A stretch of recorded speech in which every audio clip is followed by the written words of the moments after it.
China was building massive car plants, big car plants in Mexico. That's the new one. And I just spoke to the man that does it. He's a friend of mine. And I said, how's it going with Mexico? What's happening with the car plants? He said, sir, they've totally stopped. I said, why did they stop? Because they think you're going to be elected. And if you get elected, I told him, I said, if I get elected, I'm going to put a 200% tariff on every car. We're not going to let them sell cars from a nice new factory owned by China, located in Mexico. And if they don't rely on the dollar, then I'm not going to let them sell into the United States. And that was former President Trump joining me on Sunday Morning Futures yesterday, discussing the China threat and the tariffs that he plans to impose on imported cars if he's reelected. Joining me now is Gatestone Institute senior fellow and author of Plan Red, China's Project to Destroy America, Gordon Chang, back with us. Gordon, great to see you. That soundbite was cut up, but the pushback that I had with President Trump, I said, you can't put 200% tariffs on things because it's going to mean higher prices. He said, Maria, it's just a number I'm using. He said, I could say 100, I could say 200, I could say 500. The bottom line is we're not going to allow them to bring cars into America after making them cheaply in Mexico.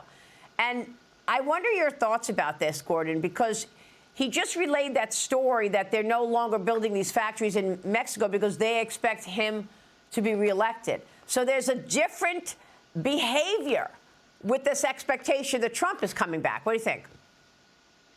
Well, sure. The Chinese don't want to take Trump on. Right. He's unpredictable, and he means what he says. So, I expect the Chinese to act very differently if he's elected as opposed to whether Harris is elected. But, Chinese EVs are not coming into the United States for two reasons. One of them is because they contain software and parts that allow them to surveil the United States. And the Biden administration has said that's not going to happen. Also, these EVs, whether they're made in Mexico or China, will have components made in China with forced labor. And under the Tariff Act of 1930, as amplified by the Uyghur Forced Labor Prevention Act of 2021, they can't come into the U.S. anyway. And I'm sure that President Trump would enforce that provision. So China is in a world of hurt when it comes to its trying to exploit the U.S. car market. Yeah, I mean, look, we're seeing a real change in terms of how China will approach the United States, depending on who's in charge. And, this spying story has been getting bigger and bigger. Gordon, we speak about this every day, the surveillance coming out of communist China on this country. They are inside the gates. Now, the Wall Street Journal writes about it this morning. This is a national security issue. The Journal writes, Western governments say that Beijing is conducting espionage activities at, quote, unprecedented scale. Again, the Journal is writing about this morning, writing, rarely does a week go by without a warning from a Western intelligence agency about the threat that China presents. 5 Chinese nationals have been charged after they were caught allegedly spying on a Michigan National Guard training center while a training operation with the Taiwanese military was taking place. The Chinese nationals were students studying at the University of Michigan as part of a joint program with the University of China. Gordon, how does it work? Are these Chinese nationals expected to spy, conduct surveillance programs, and then send the information back to communist China? How does it work that students are working for the CCP within America? Because the Biden administration is allowing Chinese consular officials and Ministry of State Security agents in our country to not only surveil Chinese students on campuses, but also to coerce them. They coerce them by saying, look, your parents are back in China, and we are going to give them an extremely difficult time. We'll imprison them or whatever, unless you do X, Y, and Z. And that's what's happening with students. And that's why there's so much espionage.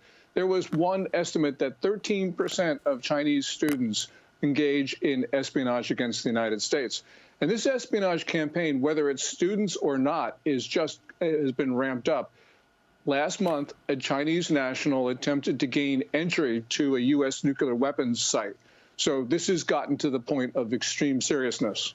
Well, I mean, it sure is. And the items that the Journal goes through is talking about the FBI saying that a Chinese state-linked firm hacked 260,000 internet-connected devices, including cameras and routers, in the U.S., Britain, France, Romania, and elsewhere. A congressional probe said Chinese cargo cranes used at U.S. seaports had embedded technology that could allow Beijing to secretly control them.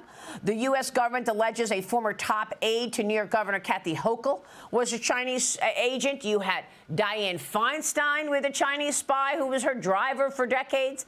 You had Eric Swalwell sleeping with a Chinese spy. I mean, they've got lots of ways to get their spies in there. Yes, and we allow this because we allow their products into our country. And in a 5G world, the Internet of Things, where everything is connected, it gives China the ability to use those devices, no matter how innocent looking, as a way to spy on the U.S. So they know more about our country than we do because they've got all these millions of devices working for them. Very, very concerning because they're using that information to try to get a political advantage over America. And they rally around potential influencers. Maybe like a Tim Walz. We don't know. I still want to know who paid for all those trips for Kamala Harris's running mate. I don't know who paid for the trips, but I'm guessing it was China and the Communist Party. Why did he go back and forth 15 or 30 times, Gordon? Yes, well, Tim Walz's business, Educational Travel Adventures, does not appear to have been self-sustaining, does not appear to be profit-driven. And clearly, it was the Communist Party's United Front Work Department, which is the part of the party that subverts foreign governments, that not only approved of that business, but probably also funded it. Yeah. And Tim Walz has had this continuing relationship with the United Front Work Department, even as governor of Minnesota, means today, which means that his contact with the party has spanned this century. Daily Caller reporting is just very disturbing about his continuing contacts. Very disturbing. I want to get to the economy as well, but China launched a new round of war games encircling Taiwan today. They're practicing a blockade of the island, the key ports and areas for the first time. China's military claims that the drills were intended as a warning to, quote, separatist acts of Taiwan independence forces. And they're in response to Taiwan's President Lai's National Day speech last week. Gordon, Beijing's Army, Navy, Air, and Missile forces are all involved in these exercises, and it's not clear how long they'll last, but the U.S. State Department says it's monitoring the drills. A lot more no response from this State Department, Gordon. Yes, those drills look like they're practicing either a blockade or a quarantine. Taiwan's government expects, and they've been telling visiting foreigners, that they expect a quarantine within 6 months. And so that is technically not an act of war, but it would be an act that would certainly lead to war, considering the situation in the region right now. So we should be expecting that very soon. And these drills, obviously, with those 6 areas that surround Taiwan, that really shows that they are practicing a quarantine or a blockade. Wow, this is scary. I don't know when Xi Jinping is expecting to go into Taiwan or if he is at all, but the economy in China is not what they're trying to sell it as. The deflation deepened last month. The September Consumer Price Index inching up 0.4% year over year. The Producer Price Index was down for a 24th straight month, Gordon, falling 2.8% year over year after a highly anticipated briefing from China's finance minister on Saturday. He vowed more support for the country's struggling property sector. He hinted at greater government borrowing, Gordon, but no details there.